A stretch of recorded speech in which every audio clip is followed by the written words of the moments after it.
As a tribute to the brave women who worked to defend the nation in times of war and conflict, we'll be sharing the story of Mary Jane Lucas and her role in the Women's Army Corps.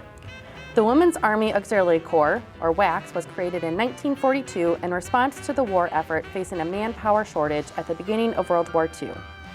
The 1,000 women who served as auxiliary members during World War II became the first women to serve within the ranks of the United States Army in roles other than as nurses.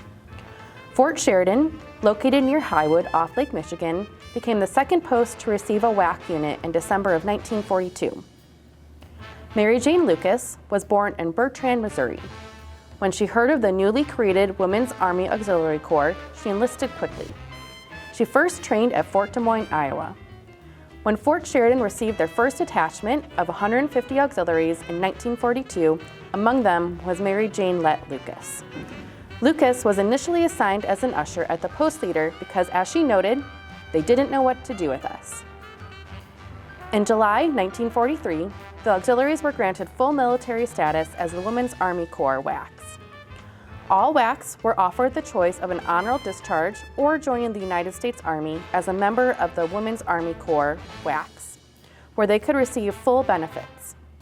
When Lucas was given the choice, she chose to remain and serve as a WAC until the end of the war.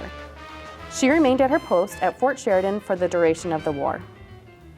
At her post, Lucas was taught how to drive and chauffeur officers and tasked with selling war bonds at regional events.